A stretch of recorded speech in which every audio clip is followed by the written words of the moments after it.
Nuevamente Adolfo Alvarado Belloso, conversando con Mario David García en este conversatorio virtual de la Academia Argentina de Derecho Procesal. Esta es nuestra tercera charla. Veníamos hablando de la República, nos acercamos a la idea, a la esencia de la República en la charla anterior. Y teniendo una charla informal después de esa conversación, Mario me dijo que había que hacer algunas aclaraciones respecto a lo que habíamos conversado para que quien nos está escuchando comprenda el sentido real de lo que estamos haciendo. ¿Qué me dijo usted, Mario, de la doxa y de la episteme? Sí, antes que nada, buenas tardes a todos los que forman parte de la Academia Integrada en torno a las iniciativas de Adolfo Alvarado Belloso. Me es muy grato acompañarlos de una otra vez. Y en estas disquisiciones, reflexiones y de alguna manera preocupaciones expuestas, es tan importante para que determinemos la posibilidad de hablar el mismo idioma, distinguir algo que es vital y recomendable, la diferencia entre doxa y episteme.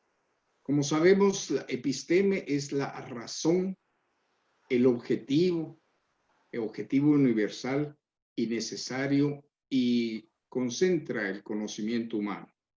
La doxa es un término que, por cierto, no aparece en el diccionario de la Real Academia.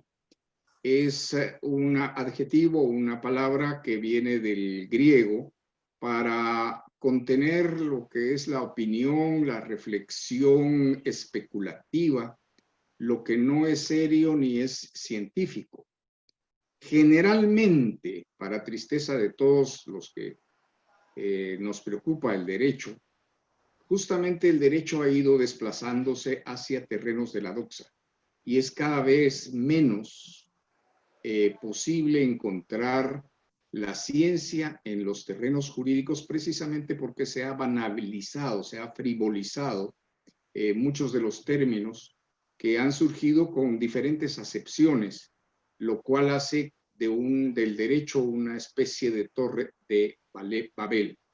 Y esto creo, maestro, que es importantísimo recalcarlo para pues entrar en la dura tarea por el derecho de ir precisando términos para que podamos comunicarnos con alguna solvencia y alguna efectividad. Bien, era importante que hiciera la aclaración, ¿no? Le agradezco mucho, Mario. Habíamos hablado nosotros de la esencia de la República. Habíamos llegado al convencimiento de que República era separación e intercontrol de poderes. Cosa que dijimos no ocurre en las constituciones europeas ni en todas las constituciones americanas. Nos llamó la atención que algunos países hablaran de poder judicial, otros de administración de justicia, otros de rama judicial, otros de organismo y otros de órgano judicial, ¿no? Yo tengo para mí que no todas las palabras dicen lo mismo. No es baladí hablar de un órgano, de una rama y de un poder judicial. Y en lo que a mí respecta, lo que he visto es que no todos los jueces de estas ramas, órganos, etcétera, pueden declarar inconstitucionalidad alguna ley. Pareciera que el problema está precisamente allí, ¿no? Hablar de una administración de justicia, estamos hablando de una administración general que se dedica a la rama de la justicia. No he encontrado esto en constituciones europeas, por ejemplo, ¿no? Y vuelvo a la carga con lo que decíamos el otro día. Tenemos una diferencia esencial en América respecto de las constituciones europeas. Sobre todo desde que la constitucionalidad se ha convertido en la charla habitual en la convencionalidad. Cuénteme usted cuál es su experiencia de este paso del derecho constitucional, derecho convencional, y que si ha leído algún autor que se ocupe del tema y qué acotación puede hacer al respecto. Fíjese, maestro, que en estas disquisiciones, precisamente a la espera de este conversatorio, me puse a releer un libro, Las garantías constitucionales del proceso, de Joan Picot y Junoy, y en la primera parte habla de que tras la Segunda Guerra Mundial se produjo en Europa y especialmente en aquellos países en los que la primera mitad del siglo XX habían padecido regímenes totalitarios, que habían descubierto la constitucionalización de sus leyes para privilegiar los derechos humanos y que eso había tenido una incidencia en el proceso. Evidentemente hace alusión el autor al proceso inquisitorio y totalitario que padecieron algunas naciones como la propia Alemania y la propia Italia. Pero para nosotros esto tendría no que ser nuevo porque nosotros nacimos con una bandera de libertad. Hace 200 años, hace 200 largos, tumultuosos años, los países de América Latina, unos primero y otros después, declaraban su independencia y abrazaban la república como modelo de configuración social y jurídica. Hubo solo 2 o 3, si incluimos al primer país que se independizó, que fue paradójicamente Haití, que luego cayó en un régimen imperial por razones de su tendencia napoleónica, pero solo 2 países, que fueron Brasil y México, pudieron erigir sistemas monárquicos. Luego todos nuestros países fueron abierta y declaradamente republicanos constitucionales. La república es importantísima, pero hay que recordar que fue subsumida dentro de la idea constitucional. Y esa idea constitucional comienza en 1776, dijimos en algún momento de nuestras charlas, con la constitución escrita de New Hampshire, en la primera colonia que se da una constitución escrita. Las constituciones no son textos cualquiera. Yo realmente he resentido, por amor al derecho y al constitucionalismo, que en algunos países, por ejemplo Perú, en el principios del 2002, 2001, se dieran un código procesal constitucional, porque la Constitución no admite una visión procesal. La Constitución se desarrolla y se aplica a través de todo el andamiaje normativo, y esto es importante saberlo porque no es un texto cualquiera. De hecho, fíjese usted que había revisado cuántas acepciones en el lenguaje común tiene el término constitución en el diccionario de la Real Academia. Y encontré que tiene 8 diversos en el lenguaje común. En cuanto al lenguaje jurídico, nosotros podríamos por lo menos descubrir 5 acepciones a lo que significa una constitución, como un fundamento político, por ejemplo, y jurídico de un Estado, basado en la soberanía popular, lo cual integra la democracia, que limita el ejercicio del poder como expresión republicana. Otra acepción que podría tener la Constitución es como la totalidad de normas jurídicas fundamentales de un Estado que regulan el ejercicio del poder conforme a un modelo republicano en privilegio de la libertad del ser humano. Una tercera, si quisiéramos, simplemente decir como un documento normativo referencial de toda la estructura jurídica que puede llegar a exponer una adjetivación equivalente como ley fundamental. Una explicación más de lo que puede ser una constitución como un código, pero no un código cualquiera, porque tiene un específico fin, un texto normativo dotado de ciertas características formales en su decreto y promulgación y con un fin determinado de regulación en libertad de la población de un Estado. Finalmente, una quinta posibilidad como catálogo de creencias y valores políticos, éticos, jurídicos y de organización del pueblo, gobierno y territorio de un Estado. En todas las concepciones de constitución, todas contemplan la ley escrita, esto que hemos conversado ya, que es de alguna manera equivalente a la idea romana de estatutaria, es eficaz y con fuerza de ley, es ley cierta la Constitución, porque es precisa en su lenguaje deóntico, o sea, que formula conductas. Es cierta, lex cierta, porque precisa en su lenguaje deóntico una claridad que evita ambigüedades. Es lex stricta, porque la formulada como ley no admite analogías, sino es justamente clara en su contenido y su teleología, o sea, sus fines.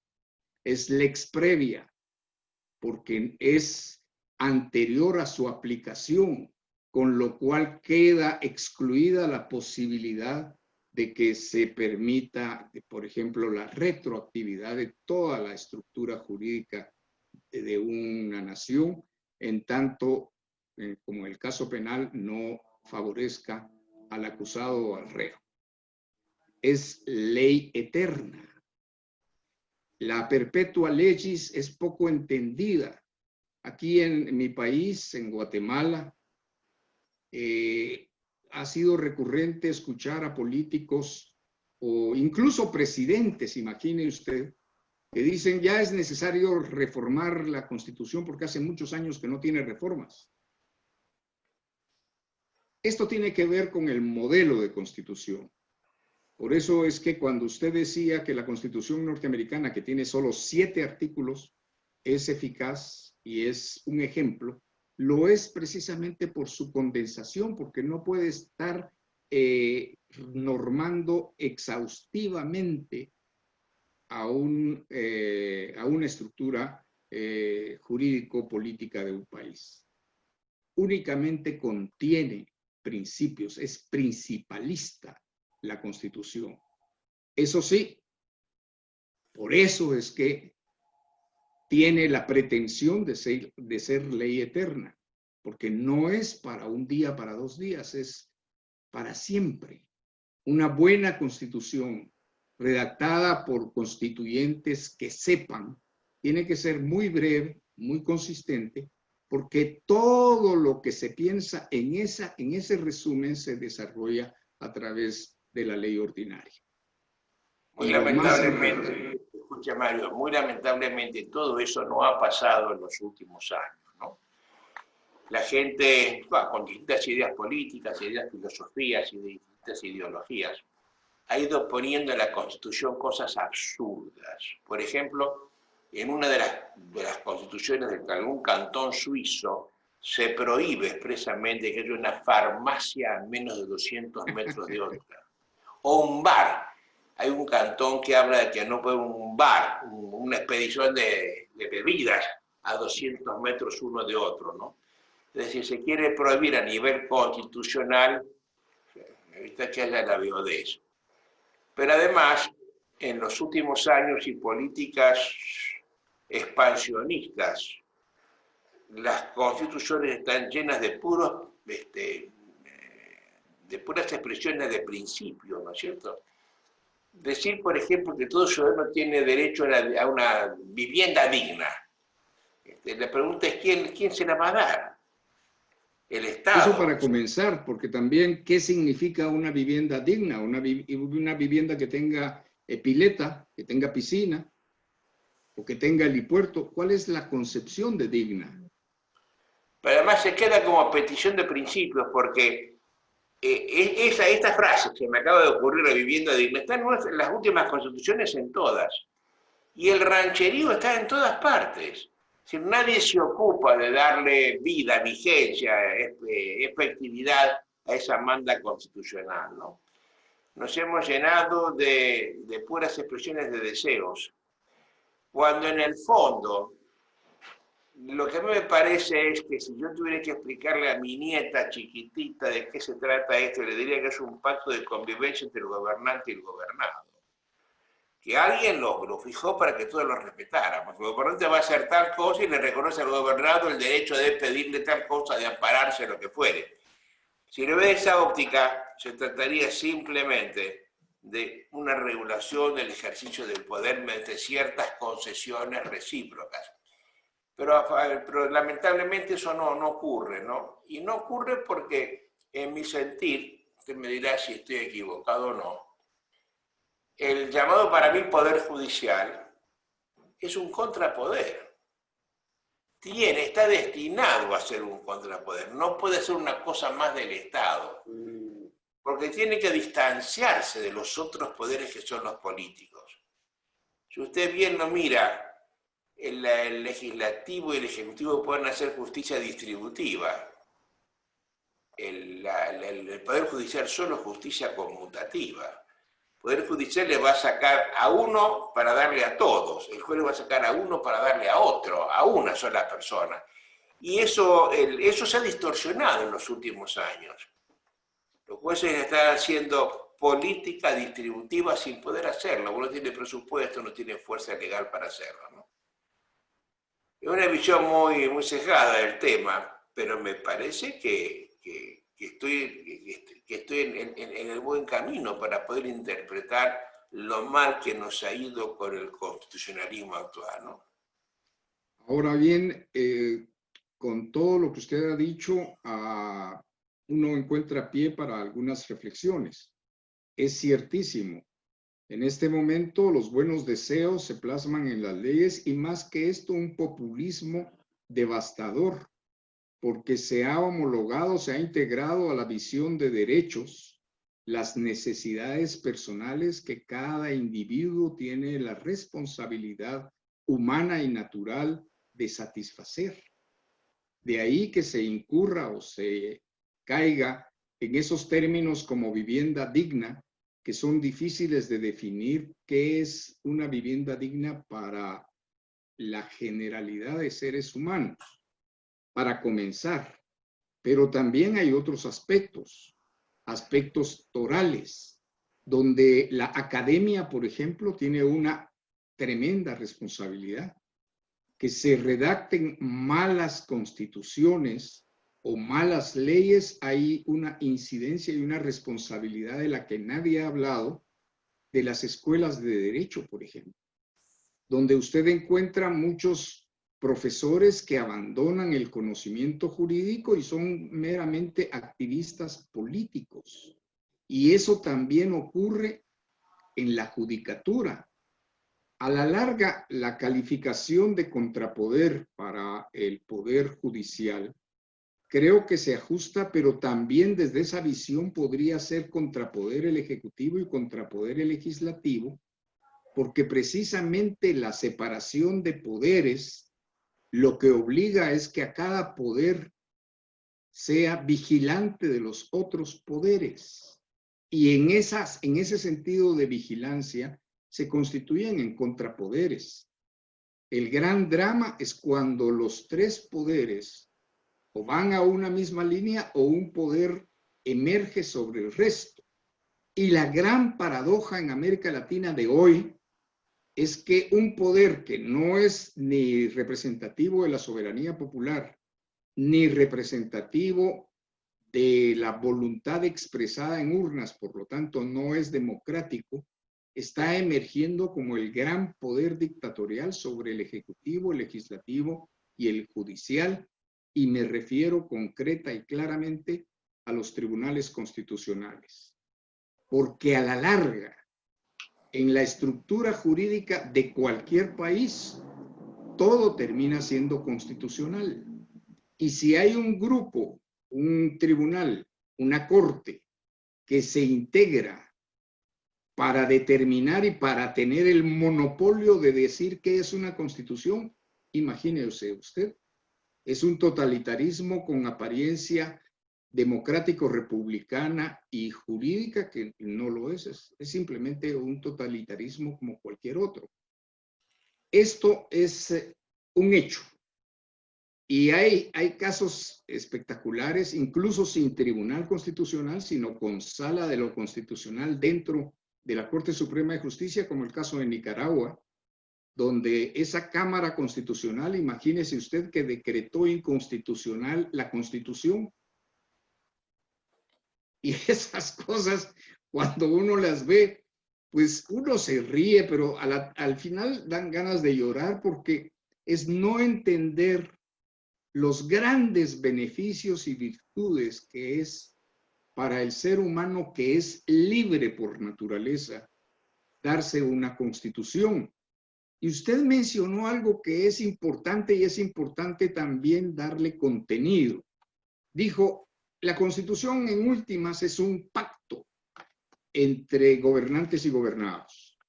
Usted recordará que en 1620, con la idea de pacto de los puritanos migrantes que iban de Inglaterra a las tierras nuevas, en lo que fue ahora o lo que es ahora Estados Unidos, ellos llevaban un concepto religioso de sus parroquias, que Inglaterra se desarrolló a través de las parroquias, que era el pacto. Ellos hacían pactos de los feligreses entre ellos y pactos de todos con Dios.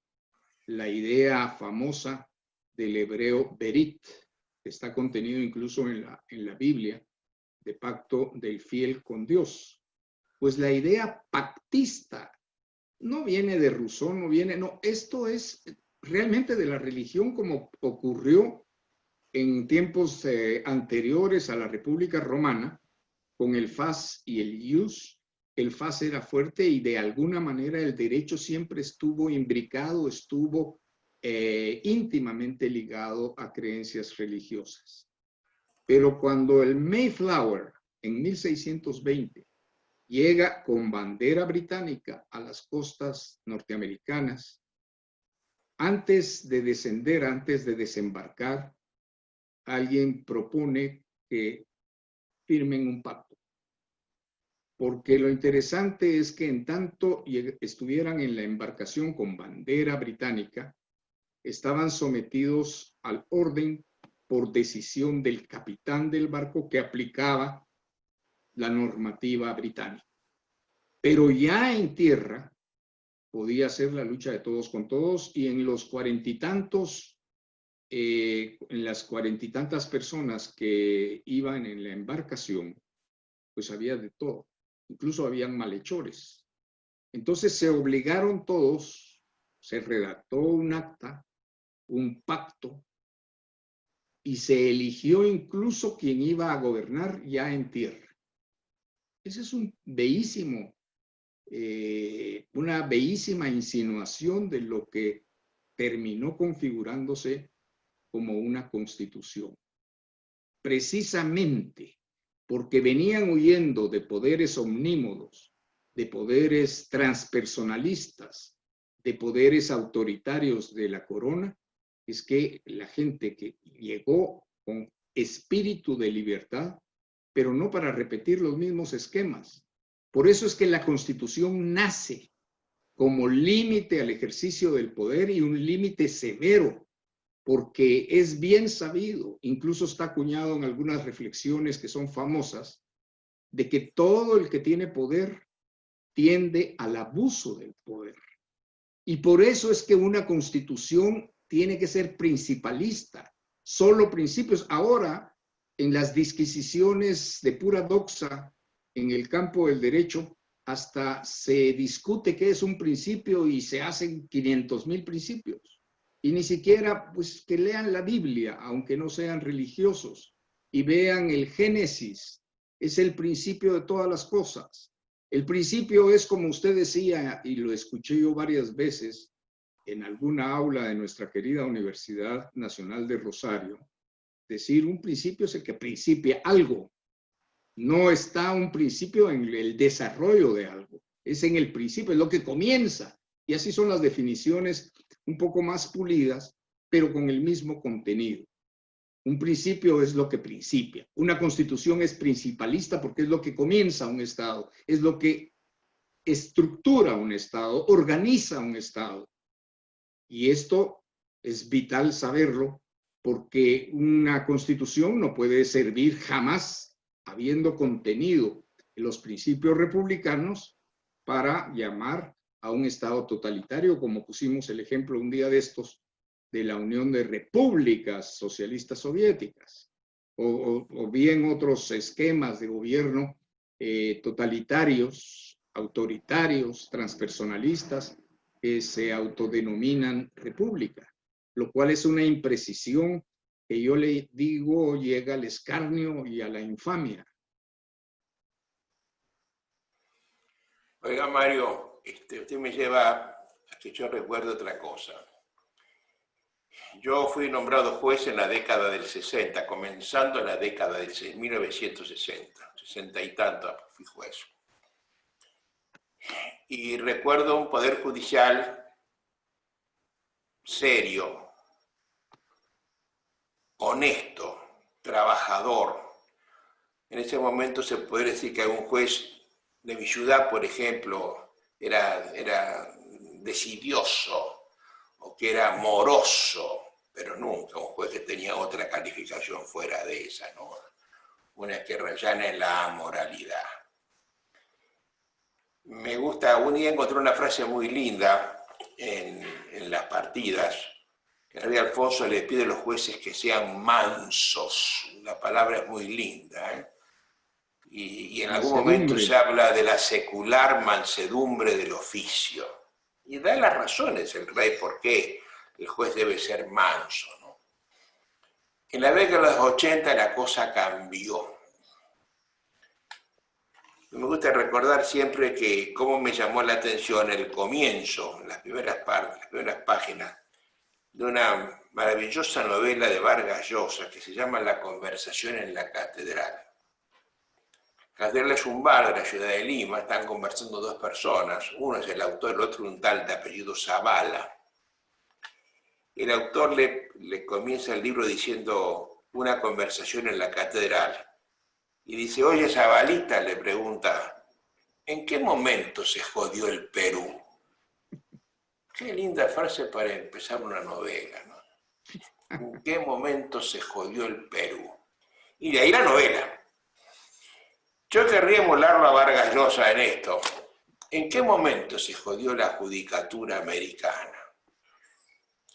¿Por qué de ser una justicia que era seria, que trabajaba bien, se convirtió en lo que es hoy? Quiero que sepa, Mario, que yo durante 20 años fui director de un diario jurídico que se llamó Juris, sigue apareciendo todavía ahora virtualmente con otros editores.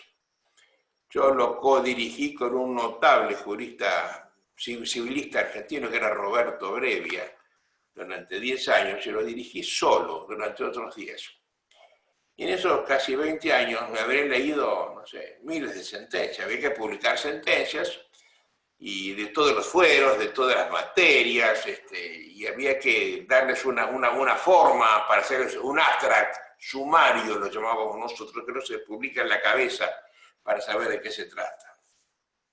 Y yo recordaba que había sentencias buenas, muy buenas muchas, y algunas buenas, ninguna mala.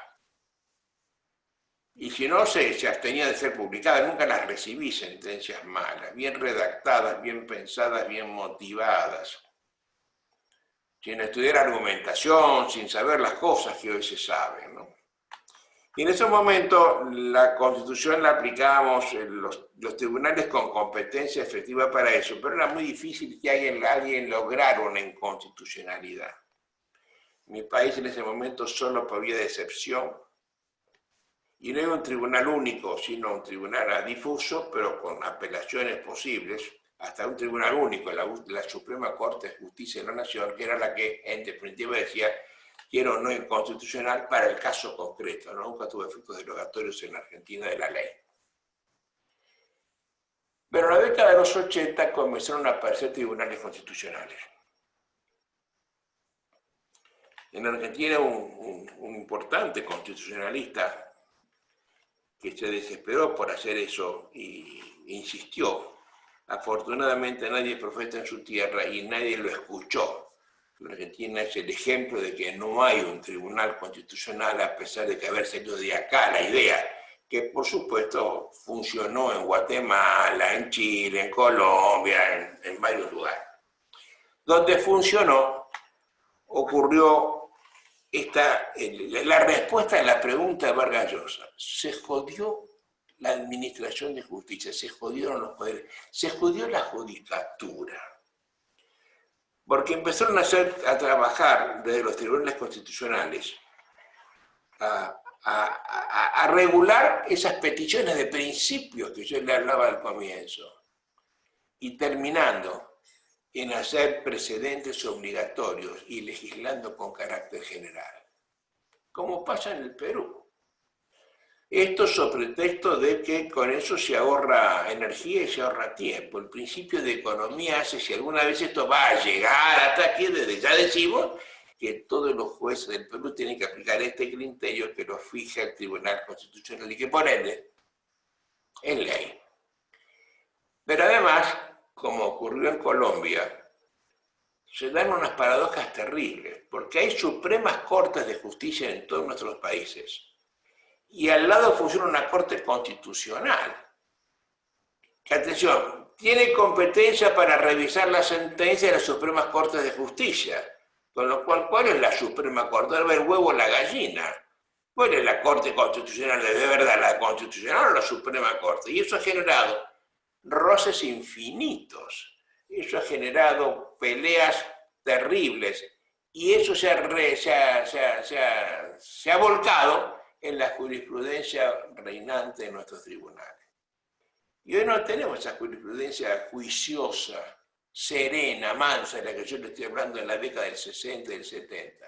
Esto es una melange que puede ser cualquier cosa, ¿no? Es lamentable, pero me parece que estas cortes constitucionales que usted ha dicho han venido a poner para mal a nuestros países. La Argentina afortunadamente no las tiene. Yo voy siguiendo con atención lo que pasa en Colombia y Perú, que son países muy afines para mí, y lo que ocurre es un desastre, ¿no? No sé cuál será su experiencia en Guatemala. Hay algo que yo querría puntualizar en la alusión a un tratadista o pensador argentino. No, yo no creo que haya venido de Argentina la idea de los tribunales constitucionales, porque de hecho no hay corroboración empírica que lo pueda determinar. Creo que nos vino de Francia, que nos vino de Alemania, de Austria y sobre todo de España. La Constitución de 1978, por ejemplo, en el ejemplo de mi país, fue la tomada como referente para los constituyentes para redactar la Constitución que tenemos vigente desde 1986. En algún momento yo también desarrollé algún trabajo vinculado a medios de comunicación, a periodismo, y recuerdo algunas jornadas en las que critiqué acremente a los constituyentes, en particular con ciertas normas constitucionales que habían sido copiadas literalmente de la Constitución española. Imagínese usted, y en algún momento me daba cierto rubor, cierta vergüenza compartirlo, pero en una norma Le voy a poner el ejemplo de la norma que regula la convocatoria a una consulta popular. Esta fue copiada literalmente de la Constitución española, que tiene 3 párrafos. Copiaron el primero y el segundo, y por fortuna, los constituyentes guatemaltecos no copiaron el tercero, porque les decía yo aquí con acritud, nos hubieran hecho una monarquía, porque el tercer párrafo comienza con el rey decidirá sobre ta. Imagínese usted la irresponsabilidad del plagio en algo tan importante como es una constitución. Esto únicamente se explica por la ignorancia y por la mezquindad política.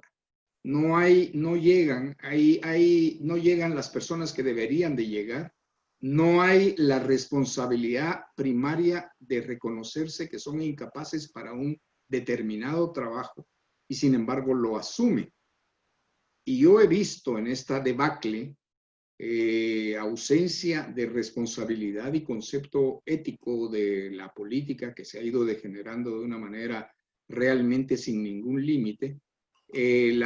Incluso la responsabilidad de las escuelas de derecho, que ya no enseñan con el rigor que enseñaron a sus jueces, a los jueces que usted describe, porque el problema de resolver, de emitir, de decretar sentencias consistentes, congruentes y basadas en derecho es porque abren incluso un haz de posibilidades como las impugnaciones o los recursos, que tienen que estar justamente coherentes con la sentencia y tiene que realmente jugarse el juego jurídico. Y eso hoy por hoy no se da.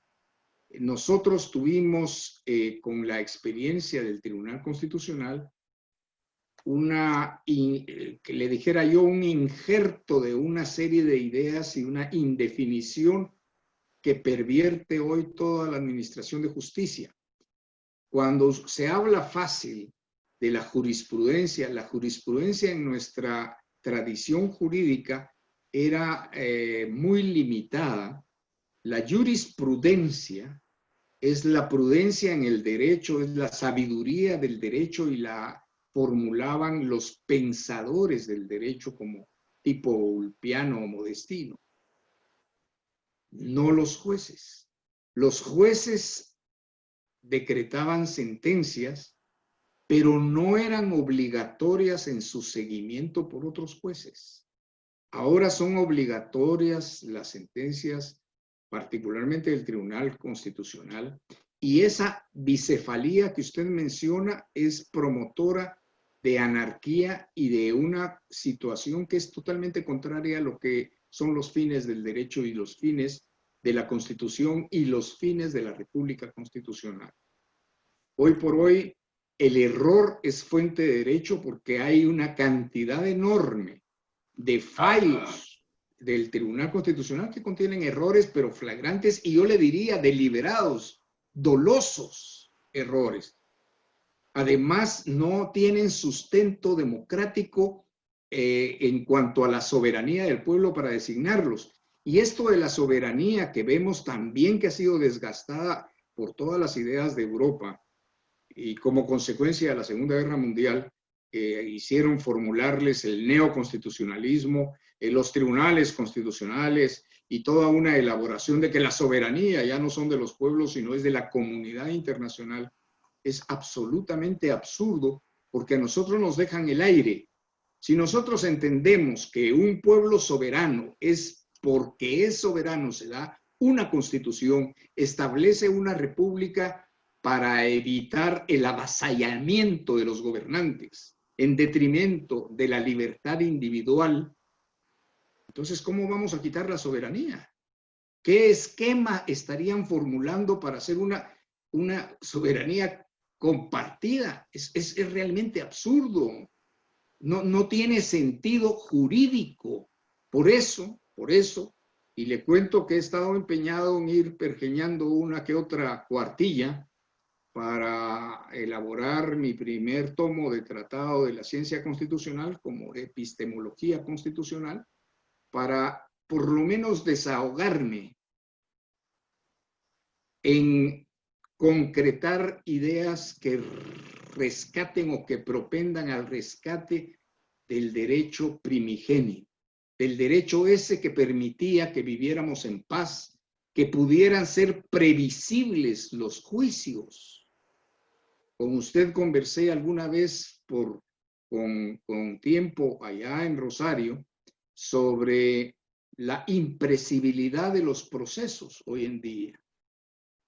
Cuando cualquiera de nosotros, en tanto que abogados, recibe un cliente que le presenta inquietudes y problemas, uno asume el patrocinio de la causa, pero no le puede decir a ciencia cierta, ni siquiera en un porcentaje de 40-50%, que sería muy bajo, cuál puede ser el resultado de la gestión jurídica ante No tribunales. son los resultados, sino cuánto tiempo va a durar y cuánto tiempo le va a costar. Exactamente. Oiga, Mario, yo quiero volver atrás un segundito porque para la gente que nos está escuchando, si nos escucha, que en la década del 60 hasta mediados de la década del 70, particularmente en la Argentina, no conozco en Guatemala, no había llegado a Guatemala todavía yo, se estudiaba muy poco derecho comparado.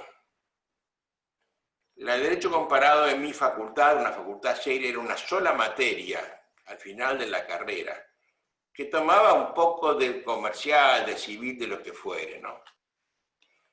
Es decir, acá no se sabía lo que decían otras constituciones.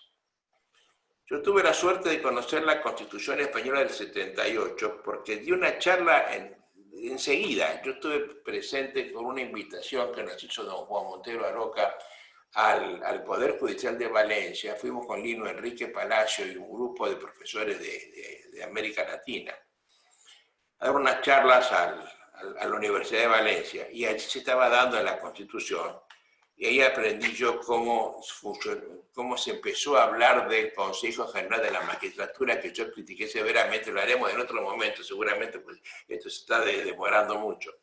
Pero quiero que sepan que acá nada sabía lo que pasaba en el mundo constitucional, ¿eh? Los profesores de Derecho Constitucional en la Argentina hablaban de la historia constitucional de Argentina. Yo tuve muchas constituciones unitarias y federales, del 27, del 26, con muchas constituciones, y en eso paramos mientes los argentinos, y no en otras constituciones europeas. Recuerda usted que no teníamos internet, que no había literatura europea vigente en la Argentina, que los libros eran muy caros. No tengo una facilidad que hoy tenemos de saber qué dice una norma constitucional en Albania. ¿No? Era imposible saber eso. Si no había un libro de ellos, yo hubiera recopilado todas las constituciones europeas, y además que llegara a la Argentina, que voy a tardar años en llegar, ¿no? Nosotros supimos que el proceso acá era autoritario 45 años después que empezó a hacer proceso en Italia. Porque, le repito, esas cosas no se sabían. Hoy, el estudiante con internet mediante, con filmes mediante, sabe enseguida lo que está pasando. Para mí era imposible, ¿no? Por eso yo insisto, en América Latina esto fue porque un constitucionalista argentino viajó a España y él se enteró que había un Consejo de la Magistratura, que había un Tribunal Constitucional. Trajo eso un libro y eso se repartió por América Latina. Es decir, en Perú, en México, en Chile, esto se supo mucho después, ¿no? Cuando Picó habla de que los derechos humanos empiezan desde Nuremberg, me parece que no, aparece mucho después.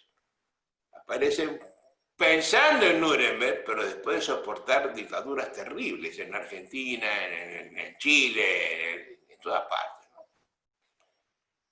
Son mucho más modernos los derechos humanos que el final de la guerra del 40. ¿Eh?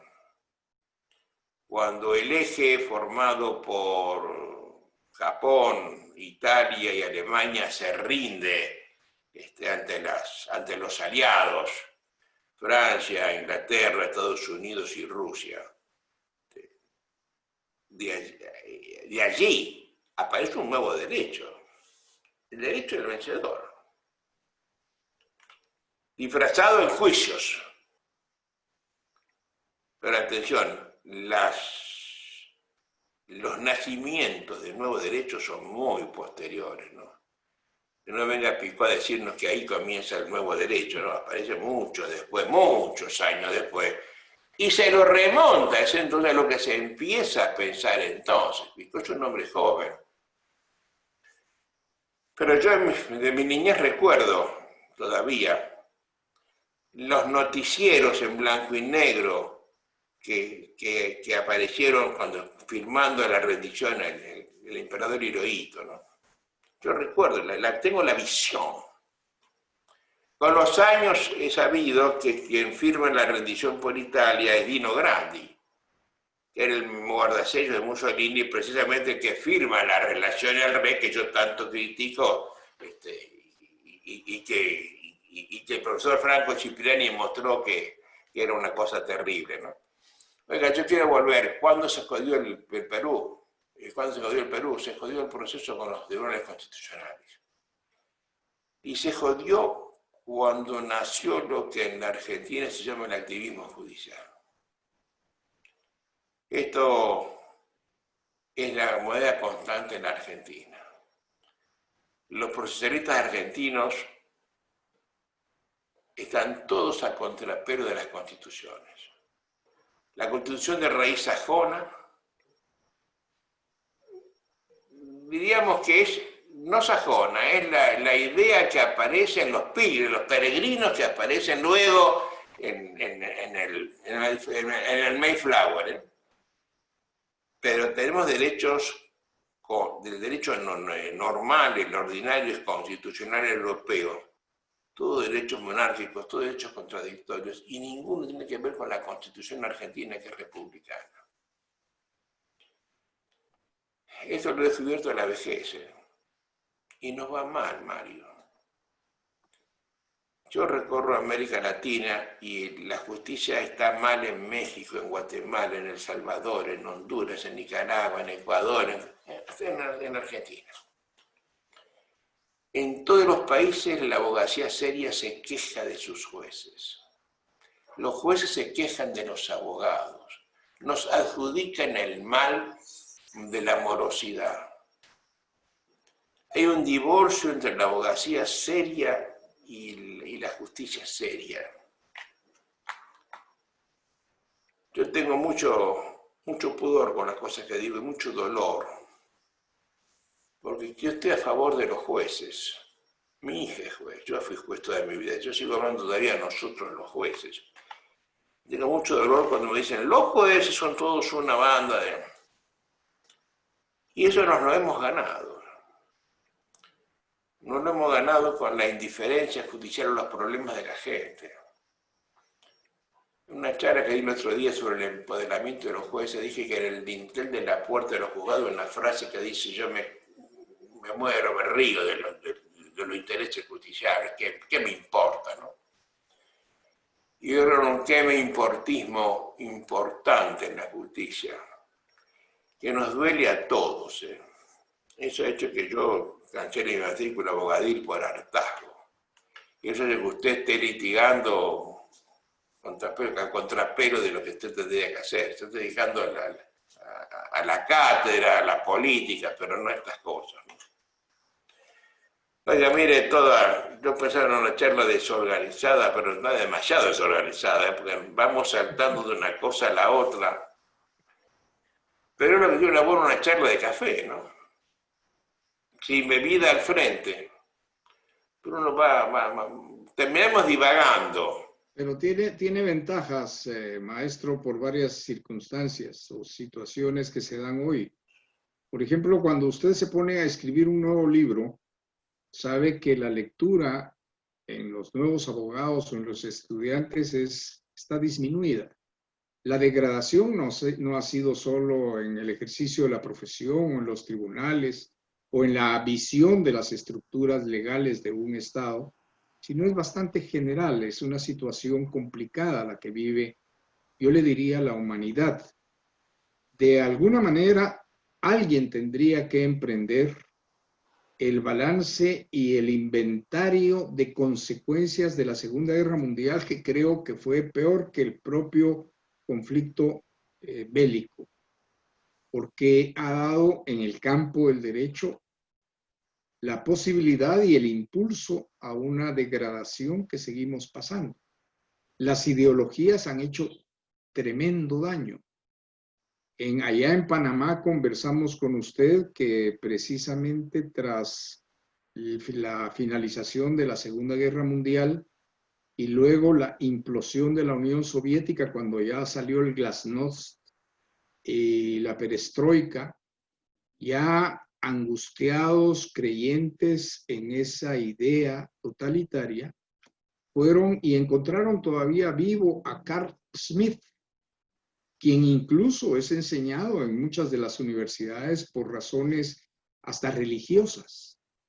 Y yo creo que Carl Smith es un pensador tanto más peligroso cuanto inteligente y sagaz, audaz, pero realmente es de los autores de la traslación de muchas ideas fascistas, de la esencia del nazismo a las nuevas ideas socialistas del siglo XXI, como modelos y como formas de operación. Entonces, nosotros lo que hemos vivido es una degradación permanente, incontenible, de la idea esencial jurídica. Y no sé en qué pueda terminar esto.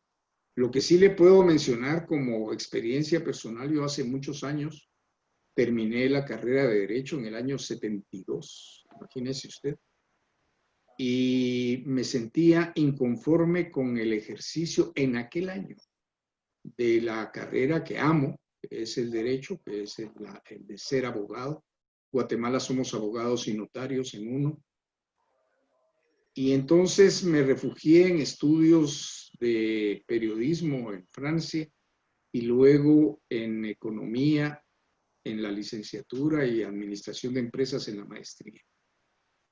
Bueno, me había olvidado el derecho, pero no podía dejar de seguir leyendo derecho hasta que decidí, y en eso me ayudó un colega que me dijo, no, para salvar una situación hay que estar dentro del monstruo, recordando y parafraseando a José Martí. Y le dije, es cierto, y así fue como terminé en algún momento pasando por sus aulas y por la Universidad Nacional de Rosario, la Facultad de Derecho que amo, y a la Argentina entera. Este es un buen momento para recordarlo, a pesar de que transita por circunstancias que el amor llevaría a vivir en la vecina, en el apartamento de la vecina, no en esa gran nación que es la Argentina, que realmente aprendí a amar desde lo que me decían mis padres. Pero fíjese, maestro, que creo que hoy hay que redoblar el esfuerzo por rescatar el derecho, la esencia del derecho, ese derecho que yo en algún momento de desesperación le compartí, le confesé, que encontré en un manual, el primer manual que usted escribió de derecho procesal, y que me hizo, recuerdo tan claro que estaba en una librería y grité y asusté a la dependienta porque le dije, esto es lo que es derecho. Es que el derecho no puede ser torcido por definición, no puede ser sino justamente la actitud que uno esperaría en los tribunales de rectitud, porque cuando se dice fácil, la judicatura se ha degradado. Sí, pero ¿qué queda del oficio del abogado? Al abogado lo obligan a ser delincuente porque tiene que tratar de sobrevivir no solo económicamente para tener clientes, sino para la defensa de las causas de sus clientes. Tiene que encontrar caminos por lugares sinuosos, difíciles, temerarios, y termina delinquiendo. Hoy parece que vivimos una sociedad que privilegia al delincuente y a la impunidad. Y ese es otro problema grande. Usted ve que hay causas que jamás prosperan, por ejemplo, en la persecución de delitos que cometen los políticos. Y por eso es que es necesario llenarnos de constitucionalismo, porque es límite al ejercicio del poder, es una camisa de fuerza que se pone a alguien que está destinado al abuso. Cualquiera que ejercite el poder, y aún le diría, poniéndolo a usted de ejemplo como juez, si usted no tiene un límite, y eso tal vez lo recordará, puede excederse en algunas decisiones, acciones o conducta. Es natural, es humano, pero esto debe ser realmente comprendido por todos. El derecho no es que sea enigmático, no es misterioso. El derecho es la fórmula, el instrumento para vivir en paz, para asegurar la convivencia pacífica. Tanto y tan poco. Eso es el derecho. Y la República Constitucional es la que nos permite el mayor ámbito de libertad para el ser humano. Ahí leí hace meses que cuando se produjo el cambio de gobierno, o antes de que se produjera el cambio de gobierno en Argentina, el gobernante saliente, como gran logro de la comunidad, había impulsado o propuesto al órgano legislativo la ley de extinción de dominio. Y esa ley que nos fue exportada a América Latina, que no hemos logrado desmenuzar y entender en lo perverso, en lo devastador que es contra el derecho. Porque si bien es necesario preocuparse que el delincuente no goce del producto de sus delitos, lo cierto es que el derecho impone guardar ciertas formas para conseguir el objetivo, porque no podemos estar de acuerdo en que el fin justifica los medios. Y estos medios, como la ley de extinción de dominio, que es perversa, que es infame, que es además hipócrita, porque no habla de extinción de la propiedad, sino del dominio, lo cual no es muy comprendido por la población en términos generales. Lo que privilegia son los fines y sacrifica los medios. Y ya a propósito de un bellísimo manifiesto por la República de Ortega Gasset, Gregorio Marañón y Ramón Pérez de Ayala, habla que precisamente porque se privilegian los fines es que se le da muchísima atención a los medios. Los medios de cómo se consigue son esenciales y son realmente la preocupación máxima del derecho. Nos interesan sentencias reivindicadoras justamente del derecho, pero no a costillas de no mantener una conducta que permita la convivencia en paz de la población. Usted se da cuenta, Mario, que cuando estamos diciendo que estamos privilegiando el fin sobre el medio, la meta sobre el método, estamos dándole un postrero a Maquiavelo, ¿no? El fin justifica los medios. Eso es lo que está ocurriendo en todas partes de América.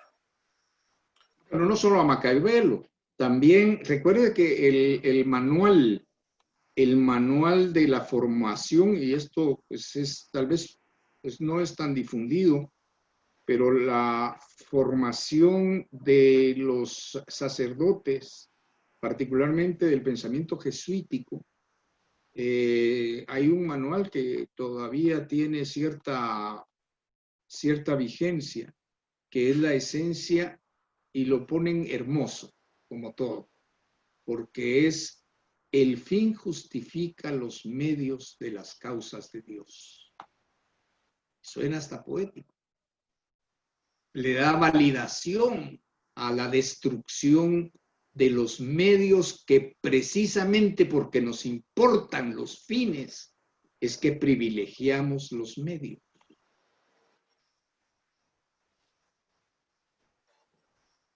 Oiga, Mario, esto para que lo dejemos pensando a la gente. Esto es para que la gente quede pensando. Llevamos 1 hora en nuestra charla. Ya es hora de que nos recojamos. Seguimos en otra ocasión. Me gustaría invitarlo a conversar acerca de los consejos de la magistratura. Lo que está pasando en América y la perversión que todo eso ha logrado en la formación o en la elección de nuestros jueces. Mario, un abrazo fuerte. Le agradezco la charla de hoy. Yo, como siempre, me enriquezco. Gente que a usted no lo quiere, dice que usted es un hombre insoportablemente culto. Yo no digo de insoportable, pero sí aplaudo su cultura. Gracias, Mario. Un fuerte abrazo y hasta pronto. Lo llamaré nuevamente para que sigamos charlando sobre los temas que nos interesan. Va a ser un verdadero gusto siempre. Hasta la próxima.